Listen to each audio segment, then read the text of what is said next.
On va faire le shiur pour la Refoua Shema du Rav Ron Moshe Ben Aviva, le Rav Ron Shaya. Donc Tav, Reshbet. Donc on laisse tomber pour l'instant le passage. Voilà.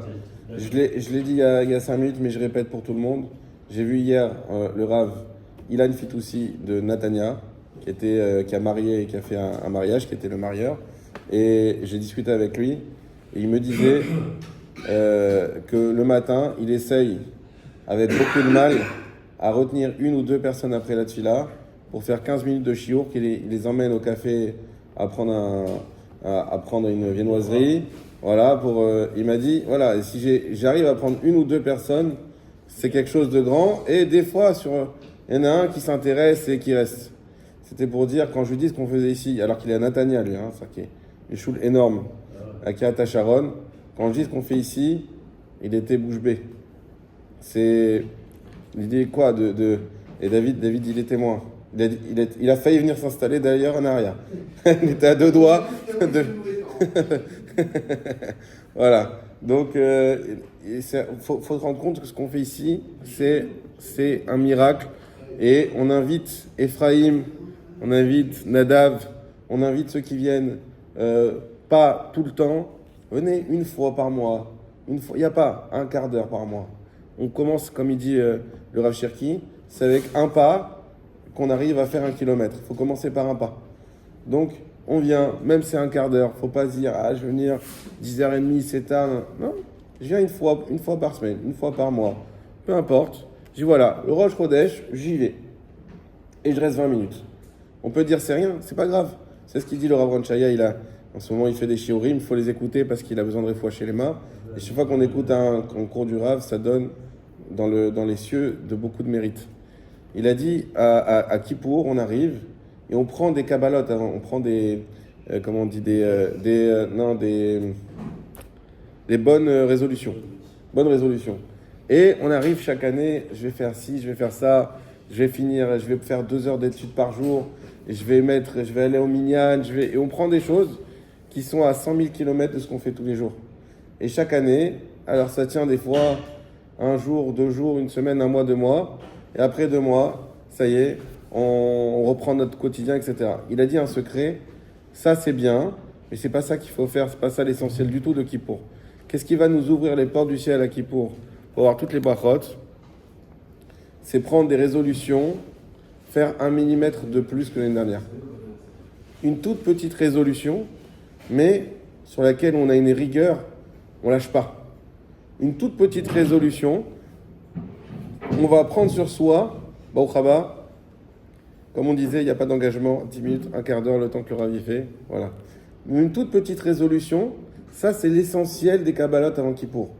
Voilà, par exemple, quelqu'un il dit, je fais déjà mes Amidot, je vais prendre sur moi la première bracha de l'Amida, je vais me concentrer. Je prends sur moi chaque Amida, pas toute l'Amida. Déjà, tu n'arrives même pas à te concentrer 1 seconde d'habitude.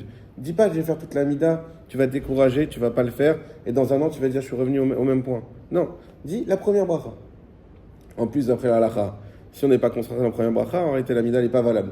Donc, voilà. Je prends sur moi. Quelqu'un qui a du mal à faire les brachot, je prends sur moi de faire mes brachot avant de manger. Je prends sur moi, allez, quelqu'un qui ne fait pas du tout, juste sur les fruits. Sur les fruits, je prends sur moi 1 millimètre. Mais ce millimètre-là, l'année prochaine, on arrive, on a dit, Baruch Hashem, j'ai avancé. En réalité, nous, on croit que c'est 1 millimètre. Mais c'est gigantesque. Chaque bracha, chaque chose. Et comme ça, on avance et on prend sur soi quelque chose de réel. Et c'est ça les kabbalotes qu'il faut à Kippour. Alors, on reprend le... On peut faire Nishmat. Ah oui, pardon. Léon Nishmat, Meshulam, Ben Tamar, Vechaim. Alors, on va reprendre, donc on a dit Osiman Tav Reshbet, c'est-à-dire 602, Yeme Teshuva Bo Saïf Echad. Donc on va parler des jours de Teshuva. Les jours de Teshuva, c'est aussi ceux qu'on appelle Yamim Noraim, qui sont entre Rosh Hashanah et Kippour inclus. Aleph. Bechol Hayamim Sheben Rosh Hashanah Leyam HaKippurim Marbim Batfilot Vetachanunim. La première chose, c'est que tous ces jours-là, on multiplie les tfilot et les tachanunim, c'est-à-dire les supplications. C'est un moment, bien sûr que toute l'année on prie, etc. Mais c'est un moment où il faut y aller à fond. Pourquoi? Parce que tout se décide maintenant. On vous le dit chaque année, on nous le dit chaque année, c'est pas grave. Il faut prendre conscience. Tout se décide maintenant et donc on n'hésite pas à ajouter et ajouter des tfilotes. Aga, le Ramaï nous dit, V'omrim avinu malkenu erev avoker, et on dit avinu malkenu le matin et le soir, milevad be Shabbat, sauf Shabbat, ve'afilu imchal mila, she'en omrim tachanun, et même si tombe une mila, Bezrat Hashem, non, ce ne sera pas pendant la Noraim, mais on aura une mila bientôt, même si pendant la mila on ne fait pas tachanunim, afilu achi, omrim avinu malkenu, même dans ce cas-là on fera avinu malkenu, v'omrim bechol yom, shalosh pamim, vidui kodem alot hashachar, et on fera chaque matin 3 fois le vidouille avant la tfila du matin, milevad berav yom kippour, she'en omrim oto, et la pa'amachat. Donc tout ça c'est des minagim ashkenazim. On reprend la halakha sur avinu malkenu. On a la question, est-ce qu'on... Alors, Avinu Malkenu, donc c'est une fila très importante qu'on fait après la Hamida. La question, est-ce qu'on l'a fait à Shabbat ou pas? Alors, on a été voir le Rav Yonatan Seror, chez qui j'ai fait la Rabbanout, et on lui a demandé, alors, Rav, est-ce qu'il faut le faire? Qu'est-ce qu'on dit à la Keïla? Parce que toujours il y a des disputes. Alors, il dit, voilà, je vais vous raconter ce qu'on a été, nous au Maroc, qu'est-ce qu'on a fait? On a été voir un ancien au Maroc. On a dit, voilà, toi, tu sais les origines. On faisait Shabbat ou on faisait pas Shabbat? Hein? Il a dit, mais à l'origine, la halakha, c'est qu'on se disputait pour savoir si on faisait ou si on faisait pas. Donc il a dit, voilà, c'est ça le minag. C'est ça le minag, c'est de se disputer sur Avinu Malkenu. Donc chaque Keïla, il y en a qui disent c'est une filla tellement importante qu'il ne faut pas la rater, même Shabbat, et que simplement on enlève les 4 ou 5 qui parlent des fautes. Et il y en a qui disent non, on ne peut pas, Avinu Malkenu, c'est quelque chose qui est là et tchouva. Et Shabbat, c'est un moment de joie. Et quand on parle de la tchouva, quelque part, ça nous fait un peu de peine de savoir qu'on a été dans un chemin qu'il ne fallait pas. Donc pas Shabbat, chacun a son minag. On continue. Tavresh Gimel, Ubo Seif Echad. Afmi Shenon Izar Mipat Shel Kutim. Écoutez ça, c'est une halakha qui est vraiment fabuleuse. Même celui qui ne fait pas attention d'habitude de manger du pain d'un boulanger goy, pendant les 10 jours de tchouva, il faut faire attention. Cette halakha, elle est toujours des fois un peu étonnante. Qu'est-ce qu'on nous dit? Vous savez que le pain, on a le droit de le prendre dans une boulangerie non juive, sous certaines conditions, qu'on est sûr par exemple que c'est kasher. Même si c'est le goy qui a allumé le four. Pourquoi? Parce que les chachamim, ils ont dit le pain c'est un élément vital essentiel, et on n'a pas voulu mettre de xéra dessus, d'obliger que ce soit pas shel Yehudim, que ce soit un pain de juif. Bien sûr que si on a le choix, il faut aller chercher dans une boulangerie juive, mais si on ne peut pas, notamment, surtout en Chous Laaretz, alors on peut prendre un pain, si on est sûr, comme par exemple la baguette, on sait que c'est réglementé, et donc c'est sûr que c'est kasher, donc on peut prendre, par exemple, la baguette à Paris, on savait, ça dépend des villes, ça dépend des pays, etc. Maintenant, quelqu'un qui donc prend la baguette, comme il a l'habitude, qu'est-ce qu'il nous dit Shulchan Aruch? Pendant les 10 jours de tchouva, c'est kasher la baguette, comme on l'a dit, d'accord? Mais prends sur toi pendant ces 10 jours-là, une chumra supplémentaire de dire je mange que du pain de juif. Alors beaucoup ils posent la question, mais c'est de l'hypocrisie. Ça veut dire pendant 10 jours où Hachem il me juge, je monte pâte blanche et je montre, voilà, regarde, je prends que d'huile et chamour, je prends que viande chalak bet Yosef, je prends que du pain de juif, et le lendemain de Kippour, je reprends mes habitudes. Alors c'est pas de l'hypocrisie. Les Chachamim répondent, c'est pas du tout l'hypocrisie, ça montre à Hachem que tu es conscient et que tu es motivé à bien faire. Et des fois, il y a des moments où tu peux dire, voilà, je sais que je ne suis pas à ce niveau-là, mais je montre à Hachem, je suis conscient qu'Hachem, je suis conscient de ce qui est en train de se passer. Et donc, je te montre ma bonne volonté pendant ce moment-là. Et c'est pas pour autant que c'est l'hypocrisie si après tu reprends tes habitudes. On parle bien sûr d'habitudes qui sont cachères. Si c'est des habitudes pas cachères, alors comme on a dit, il faut avancer pas par pas, mais il faut avancer. Mais en tout cas, il ne faut pas croire que se dire à Kippour, regardez Kippour, c'est un jour où on jeûne. Pourquoi on jeûne? Pour ressembler au maximum. On jeûne et on passe la journée à la synagogue. On ne fait pas ça toute l'année. Alors on va dire quoi? C'est de l'hypocrisie parce que le jour où Hachem il te juge, tu passes la journée à la synagogue et tu jeûnes et tu ne manges pas et tu montes. Et le lendemain, ça y est, tu reprends, tu vas même plus faire, tu as du mal à faire ta tefila. Non, c'est pas ça. Tu montres à Hachem ta volonté, tu montres à Hachem ta vraie volonté. Et c'est vrai qu'il y a des empêchements, c'est vrai qu'il y a des tsaras, c'est vrai qu'il y a des situations difficiles, etc., de famille et machin, mais je montre à Hachem, ma vraie volonté, c'est ça. c'est comme qu'on va faire la veillée à Shavuot. On montre Hachem. C'est vrai que toute l'année, je ne pourrais pas étudier comme j'ai envie, mais aujourd'hui, je vais faire une nuit entière que d'étudier. Pour te montrer Hachem que le jour de ton Torah, je te montre mon amour pour ta Torah, qui, malheureusement, j'arrive pas à être au niveau de cet amour-là tous les jours, mais au moins aujourd'hui, je te montre ça. Le Rama, il dit, Veyesh, le Chol Adam, le Chapes, ou le Pashpesh, Bemaasav, Velashuv, Mehem, Beasarat, Yemet Shuva. Il faut que chacun, il fasse un moment, c'est le bilan, comme on le dit à chaque fois. C'est quoi les Pashpesh? C'est intéressant ce langage. C'est-à-dire de toucher, de regarder nos actions.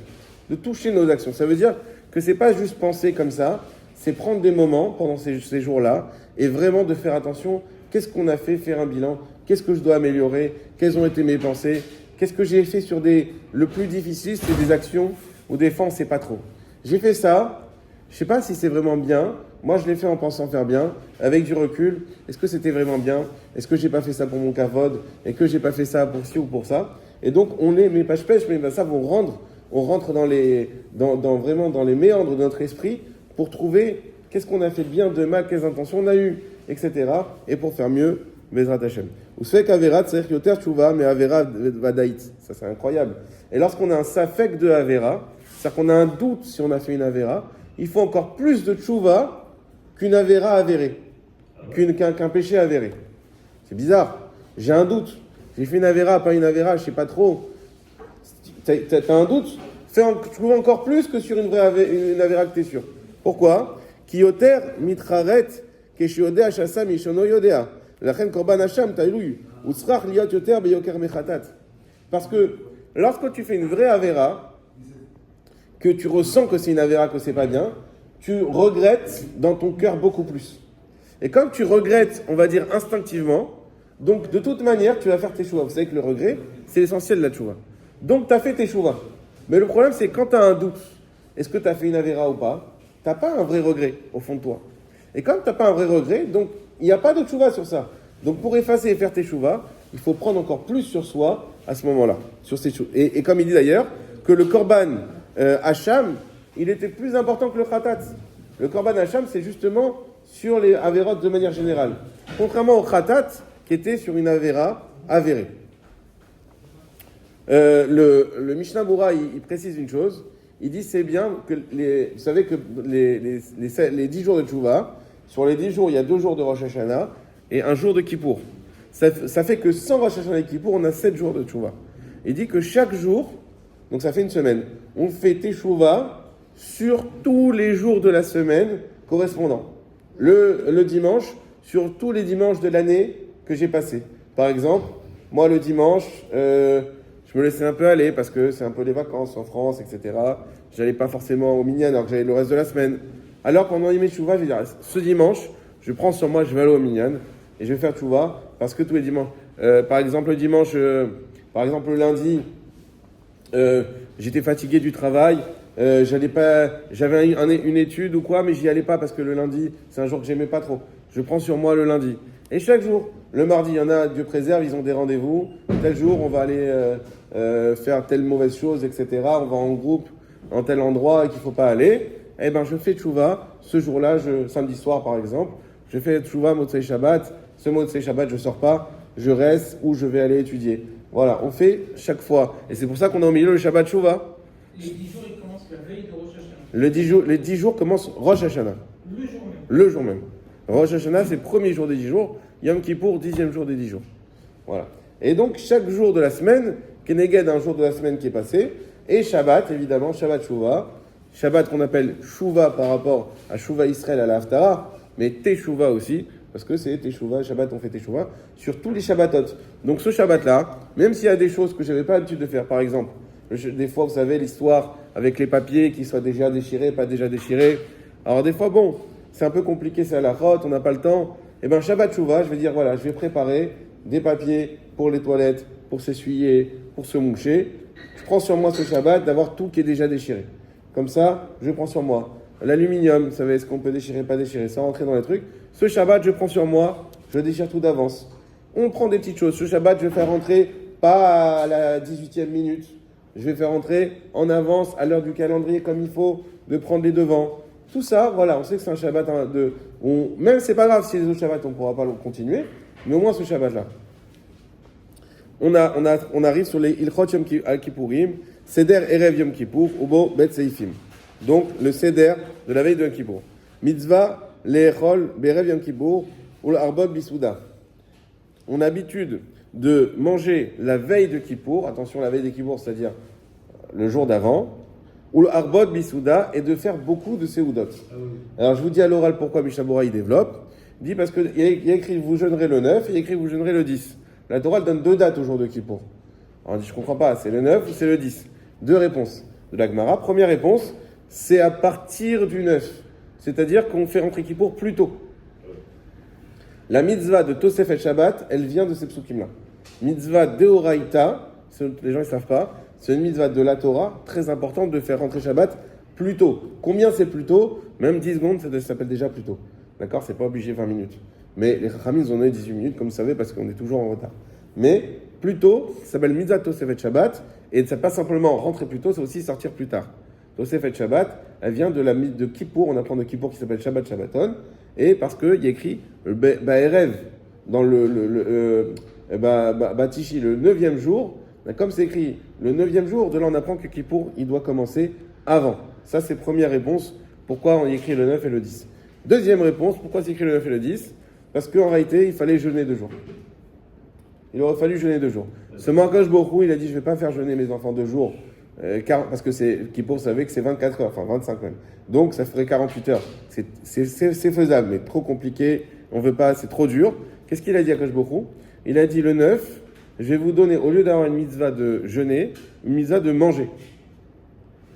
Et ça veut dire que celui qui mange, et un côté comme c'est magnifique, celui qui mange les Shem Mitzvah, en ayant l'intention de faire une mitzvah, la veille de Kippour, il a autant de mérite que celui qui jeûne le jour de Kippour. Pour ça, Hachem, il a dit, le 9 et le 10. Le 9, la mitzvah de manger, elle vaut autant que le 10, la mitzvah de jeûner. Quand on fait, bien sûr, les Shem Mitzvah, et sur ça, il y a 50 000 minagim, ceux qui mangent 7 repas dans la journée de Kippour, ceux qui font des grands repas, au point même que grignoter, c'est pas, il vaut mieux des repas avec moti, c'est ça qui est important. Et c'est ça qu'on appelle un repas. Il y a même écrit que même si on doit diminuer l'étude de la Torah pour pouvoir manger plus, alors on peut diminuer l'étude de la Torah. Les Chachamim ils expliquent pourquoi Hachem il a donné cette mitzvah de manger comme le 9, comme le 10. Parce que Akadosh Baruch Hu, il veut qu'on soit en bonne santé. Et d'ici déjà ils vont jeûner le jour de Kippour, alors je vais donner une mitzvah de manger pour que l'organisme, même si on sait que quand tu vas manger beaucoup le 9, ça va être plus dur de jeûner le 10. Plus dur au niveau de la ta'ava, mais au niveau de l'organisme sera mieux préparé à jeûner, parce que tu auras des forces, etc. Donc Hachem, pour ça, il a demandé qu'on jeûne. On mange le 9. Hagar, le Rama. Ve'asur litanot afilu tanit halom. Et ça sera... Ouais, tu peux laisser Cyril. Hein. Après, on s'organise, il n'y a pas de problème. Tu lui donnes à côté. Non, il n'y a pas de problème.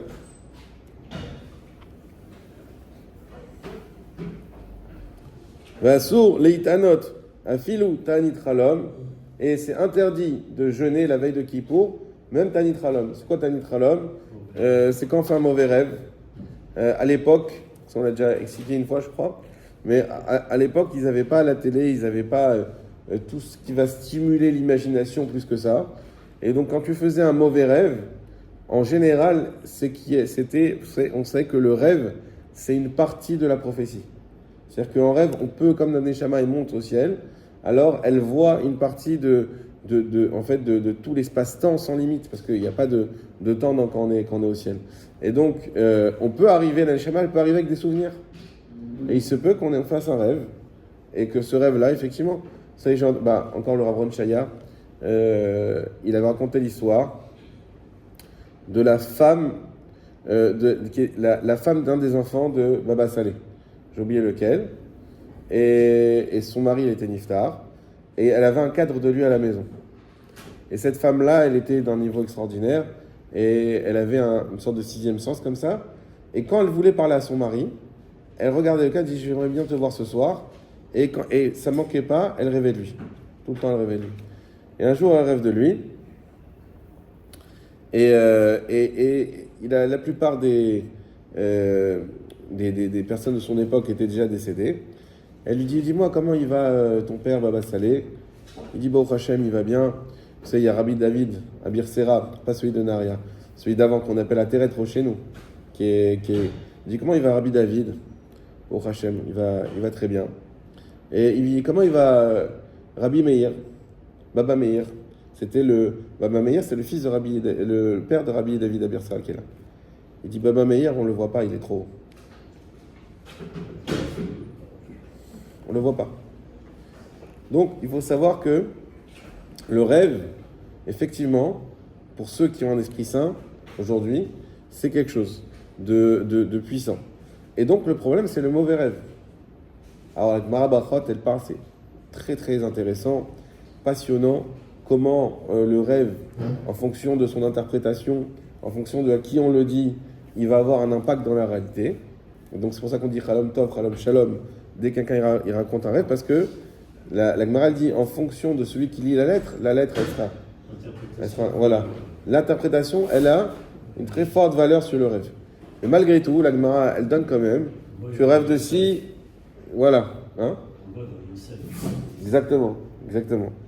Yosef, on a vu comment le Baal HaChalom, le maître des rêves, on l'a appelé. Et on voit comment l'interprétation est là. Mais la Gemara donne quand même des pistes où elle dit, voilà, quand tu rêves de telle chose, alors ça veut dire telle chose. Telle chose, c'est une bon truc. Les dents, perte de dents, c'est très bien, ça c'est pas bien, etc. Chaque chose en fonction. Alors, à quoi ça sert qu'Hachem il a mis en place ce système? C'est une sorte de prévention. Donc, quelqu'un qui fait un mauvais rêve, quelque part, c'est une alerte du ciel de dire, il faut faire tes chouvas. Donc, il faut prendre en compte cette alerte. C'est pour ça que quelqu'un qui fait un mauvais rêve, il jeûne. Il doit faire un jeûne. Aujourd'hui, on n'a pas trop l'habitude, comme je dis au début, parce que nos mauvais rêves ne viennent pas forcément de notre neshama qui est monté, mais plutôt de notre imaginaire. Imaginaire qui est beaucoup sollicité par les infos, par la télé, etc. Voilà. Donc, tu as vu toutes les infos, les frappes sur Gaza, l'antisémitisme en France, etc. Et tu fais un mauvais rêve avec un gars qui te poursuit avec un couteau. C'est normal, puisque tu as pensé à ça toute la journée. Donc, c'est sûr que ce qu'on a pensé, ça a une influence. Et voilà. Mais à l'époque, effectivement, on avait vraiment une forte appréhension par rapport aux rêves qu'on faisait. Et donc, quelqu'un qui fait un mauvais rêve, comme on a dit, c'est un signe du ciel de dire fais tes chouvas. On l'avertit. Si on l'avertit, ça veut dire qu'il peut se reprendre aussi. Hein, c'est le principe de l'avertissement. Si Hachem il avertit, comme Hachem il a dit à Moshe Rabbeinu, je vais les détruire à cause du veau d'or. Pourquoi Hachem il a dit? Pourquoi il n'a pas détruit direct? Pour tendre la perche à Moshe qui prie pour les sauver. Et donc, quand on fait quelqu'un il fait un mauvais rêve et qu'on sait que ça vient, c'est un avertissement, c'est une perche pour dire c'est pas inéluctable. C'est quelque chose qui. Il y a une épée Damoclès, on te prévient. Et on fait tes chouvas. Et donc, sur le moment, il fallait faire un jeûne. Un jeûne, même Shabbat. Vendredi soir, même Shabbat, on faisait un jeûne. Est-ce qu'on a le droit de faire des interprétations par rapport à... Alors, on en a parlé juste avant, mais c'est pas grave. Et on a expliqué, effectivement, la Gemara, elle dit que selon l'interprétation, le rêve, il prendra un impact dans la réalité. C'est pour ça qu'on dit Chalom Tov, Chalom Shalom, tout de suite. Quelqu'un, il raconte un rêve, et toujours raconter vos rêves, si on doit raconter, à quelqu'un qui vous aime, sincèrement.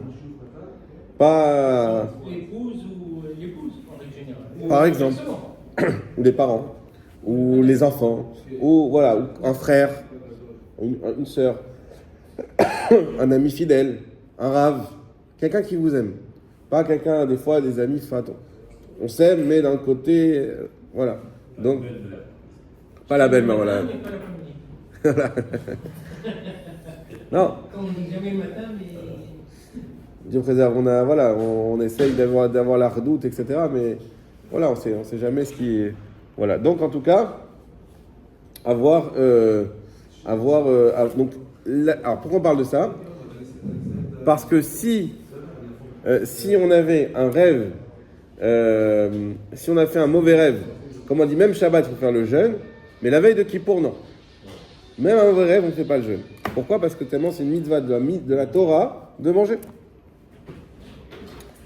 Ve'im nadar litanot bo ayen leel siman tavkuf alev. Bon, ça on ira voir plus tard peut-être. Mais voilà, au cas où quelqu'un il a fait un éder, mais ça c'est encore autre chose. Bet, en noflim, alpenem, berev yom kippourim. On ne fait pas les tachanonim la veille de Kippour. Pourquoi? Parce que Kippour, c'est un Shabbat. Shabbaton, le Shabbat des Shabbats. Et donc, on ne fait pas de tachanonim comme à chaque fête avant. Vegam en omrim l'enseyach, ou mizmor letoda, vegam en omrim kodem alot hashachar, beslechot, yishmekod, meokim. Je vous pose tout ça, tous les passages qu'on ne fait pas, quand on n'est pas tachanonim, on ne fait pas. Siman Tavresh 605 Minag Kaparot Berev Yom Kippourim Ubo Saïf Echad, l'habitude de faire les kaparot le jour de Kippour, et il y a un saïf. Ma Shenoagim Lasot Kapara Berev Yom Kippour Lishrot Tarnegol Al Kol Ben Zachar Velomar Alav Psukim Yesh Limnoa Aminag. Ceux qui ont l'habitude de prendre des poulets et de faire la shrita en kapara la veille de Kippour, et de dire des psukim sur ça, il faut arrêter de faire ce minag. Ça, c'est Shulchan Aruch. Pourquoi?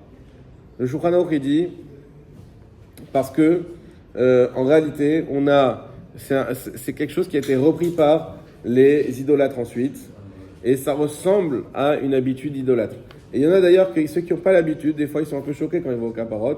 C'est bizarre, tu prends le truc, on dirait de la sorcellerie, tu le mets autour de toi, et tu dis des incantations, et après on va tuer le poulet. C'est vrai que quand on n'a pas l'habitude, ça fait bizarre. Alors, ceux qui ont vu ça toute leur vie, depuis qu'ils sont petits, ils ont été avec leurs parents, ils ont l'habitude. Alors voilà, mais je crois Narour, il dit qu'il ne faut pas faire. Le Rama, Veyesh me'ageonim shikadvu minagze. Le Rama, il s'insurge contre le Shulchan Aruch. Il dit pas du tout. Il y a des géonim. Les géonim, c'est avant les rishonim. C'est ceux qui étaient plus proches de la Gemara. Et il y a des géonim qui ont écrit ce minag-là. C'est pas un minag stam, c'est pas une habitude qu'on a inventée. C'est quelque chose qui vient de loin. Vechen kavu oto rabbi mina acharonim. Et beaucoup de acharonim, des décideurs de halakha, ils ont écrit qu'il fallait faire ça.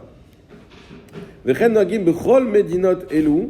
Et il dit, on a l'habitude dans toutes nos contrées de faire ça. Ve'en leshanot. Il faut kihu minyan vatikin. Il faut pas changer ce minag parce que c'est un minag ancien. Donc on a une marque loquette claire entre le Shulchan Aruch qui dit non, il faut arrêter même si on avait ce minag d'avant parce que ça ressemble trop à des habitudes idolâtres aujourd'hui et sous-entendu c'est dangereux parce que ça peut nous en rentrer dans la tête des idées idolâtres aussi. Et d'un autre côté, le Rama qui dit pas du tout, c'est un minag vatikin, c'est quelque chose des anciens, des générations, c'est très important de le faire et en aucun cas il faut annuler. Venagim likar tarnegol zachar les zachar. On a l'habitude de prendre un poulet mâle pour un garçon, un coq. Vein keva lokrim tarnegolet. Et pour une femme, on prend une poule. Velokrim limuberet shne tarnegolim ulai telet zachar. Et pour une meuberet, une femme enceinte, on prend deux. Peut-être elle va avoir un enfant garçon. Au bocharin betarnegolim levanim alderer shenemar imiyu chatatrem. Kashanim, Kasheleg, Yalbinu. Et on a l'habitude de prendre des poulets qui sont bien blancs. Pourquoi? Pour appliquer ce qui est écrit dans le Passouk, que même si on a des fautes qui sont de plusieurs années, Hachem nous fait la promesse que si on fait Teshuvah, Kasheleg, Yalbinu, comme la neige, je vais vous blanchir. Donc ça, c'est la promesse d'Hachem, et ça, il faut toujours avoir en tête quand des fois, malheureusement, on tombe, on fait des choses qu'on regrette. C'est personne, il n'y a pas un Adam Belochet, il n'y a pas une personne qui n'a pas fauté. Il ne faut pas faire semblant. Donc on a tous fait des fautes, on a eu des réactions qu'on regrette, etc. Quand ça arrive, alors bien sûr qu'il faut regretter, qu'il faut s'excuser s'il y a à s'excuser, qu'il faut réparer, mais avoir toujours en tête, Hachem il a fait une promesse qu'il ne faut pas déprimer, il ne faut pas abandonner. Pourquoi? Parce que même si tu as des fautes que tu fais depuis des années, le jour où tu décides de changer, comme la neige, tu vas devenir blanc comme la neige. Tu vas pas être comme un journal froissé qu'on a défroissé et qu'on arrive encore à voir, mais on voit que c'est un journal qui a vécu. Non, tu vas être blanc comme la neige. Et ça répond à ce qu'il disait David à chaque fois sur un cousin à lui. Il disait oui, mais il a je sais pas quel âge, 70 ans, et maintenant il veut faire bien. Non, il n'y a pas d'âge, il n'y a pas de trop tard, il n'y a pas ce que tu as fait. Kasheleg, Dieu il te promet que tu seras blanc comme la neige. À partir du moment où tu décides de revenir d'un cœur sincère. Venagu liten akaparot l'anim, au livdotan, les mamon. On a l'habitude de donner les caparotes aux anim, aux personnes pauvres, voilà, démunies. Au livdotan, on donnait la valeur. Alors, à un moment donné, on a arrêté qu'on arrête de donner les caparotes au anim directement. Pourquoi? Parce qu'il y en a qui ont cru que le poulet, il prend nos péchés. Et donc, en fait, il est comme ça plein de péchés. Et on donne au pauvre parce que le pauvre, lui, c'est pas grave qu'il soit plein, il mange nos péchés et il reste plein de péchés. Et ça a été comme ça c'est rigolo, mais que c'est devenu comme ça un petit peu. Et les gens, ils ont commencé à dire, bon, les pauvres, voilà, c'est comme un dénigrement. Alors qu'au contraire, le but des caparotes, pourquoi on fait ça? Pour donner un tzedaka, que le pauvre, il ait de quoi manger avant Kippour. Tout le but de ça, c'est qu'il arrive à Kippour et qu'il ait des forces pour faire le jeûne de Kippour. Pour leur donner les poulets à manger.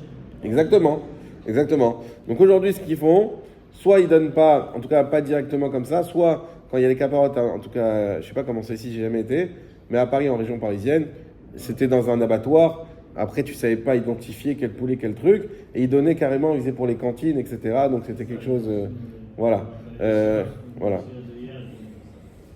Donc, mais il faut pas penser, Chazvé Shalom, qu'on donne nos péchés à quelqu'un d'autre. Elle va pas dans le poulet.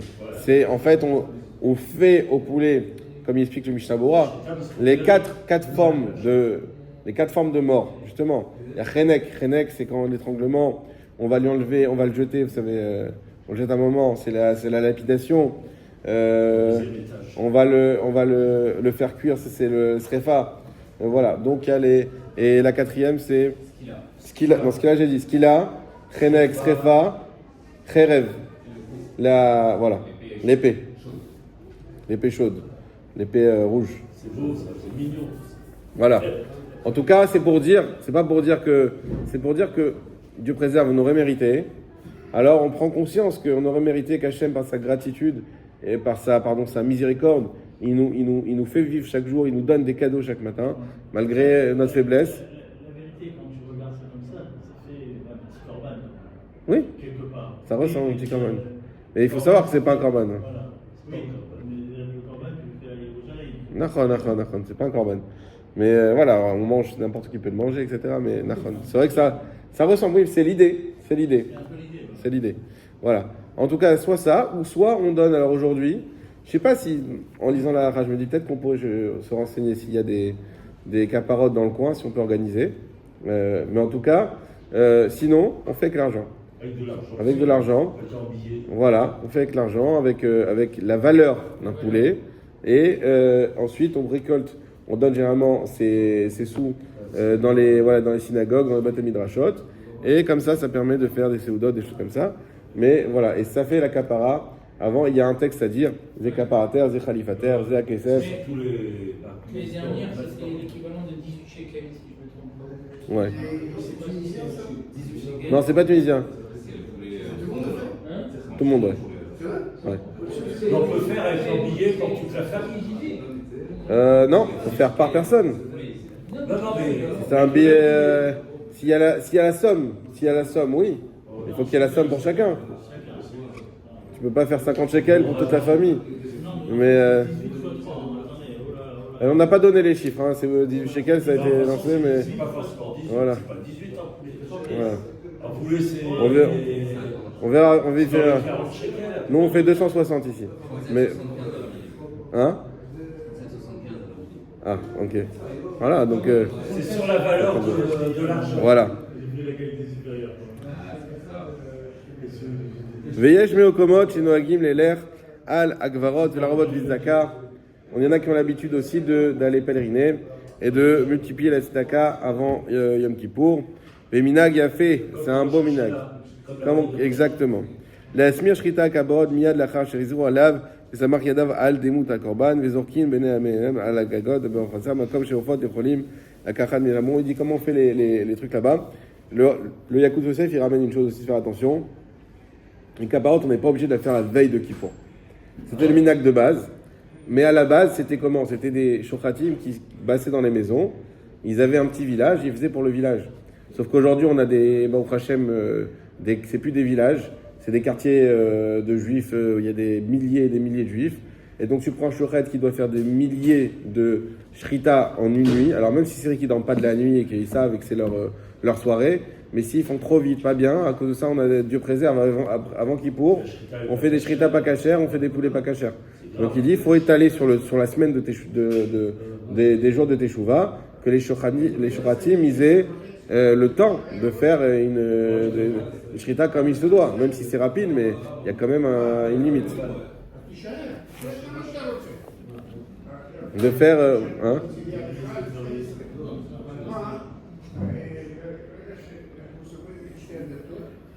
לא, אני, כן, אני חוזר אחר כך. אני חוזר אחר כך בשביל... כן. לא, אחר כך אני חוזר. On va finir sur cette halakha, Tav Resh Vav 206, Adam Chavero Berev Yom Kippourim Ubor Baseifim. Donc chez Fayes Adam Chavero. Donc l'importance de c'est-à-dire calmer, s'excuser auprès d'une personne avec qui on a blessé. La halakha nous dit Averot chez Ben Adam Chavero En Yom Kippourim Mechaper Ad chez Faïsenu. Les averot entre un homme et son prochain, Kippour ne les efface pas tant que le prochain ne nous a pas excusés. Et ça, je vais expliquer quelque chose. Le Mishnah Bura, il nous dit... Le Mishnah Bura, il nous dit... Le Mishnah Bura, il nous dit que dans l'année, est-ce que c'est que à Kippour qu'il faut demander pardon? Et il explique la chose. C'est bon? Ok, Chazak ou Baruch, tout a été comme il faut, c'est arrangé? Non, il est pas. Ouais, ok, ça marche. Tout ce qui prend inclus après, on trouvera comment tout ramener. Voilà. Chazak. Voilà, tout celui qui a fait du mal dans l'année. Alors le problème c'est quoi? C'est qu'il y a il faut savoir qu'il y a deux capparas à avoir quand on fait du mal à quelqu'un. Première, il y a deux pardons à recevoir quand on fait du mal à quelqu'un. Le pardon de la personne, évidemment, mais le pardon aussi d'Hachem. Pourquoi? Parce que Dieu il t'a interdit de faire du mal à quelqu'un. Donc quand tu fais du mal à quelqu'un, tu fais deux avérotes. Tu fais Ben Adam la Makom entre une personne, Ben Adam la Chavero entre une personne et son ami, et Ben Adam la Makom entre une personne et Hachem. Et donc le jour de Kippour, oui, on a besoin aussi de demander à Hachem pardon. Il y a une erreur de dire Kippour, on ne demande pas pardon pour les fautes de Ben Adam la Chavero. C'est faux. C'est que le seul pardon d'Hachem ne suffit pas. C'est ça qu'on est en train de dire. Mais bien sûr qu'il est nécessaire. Donc il faut demander pardon à la personne et demander pardon à Hachem. Et c'est pour ça qu'on a l'habitude de régler tous ces comptes-là avant Kippour. Comme ça, lorsqu'on arrive à Kippour, quand on a fait du mal à quelqu'un, et qu'on arrive à Kippour, qu'on demande pardon à Hachem, il peut nous pardonner. Pourquoi? Parce que la personne déjà nous a pardonné. C'est ça qu'il faut comprendre. Et donc, il ramène ici le Mishnah Bora, on finira là-dessus, que la première chose qui accuse une personne lorsqu'il y a des anges accusateurs, c'est le vol. Le vol, voler. Quelqu'un, le gazelle, celui qui vole, alors c'est le premier ange accusateur qui arrive et qui l'accuse au ciel. Donc fais attention. Et il dit le Mishnah Bora, elle est très belle cette phrase, je vous la lis. Eno yotzem im yodea she'asa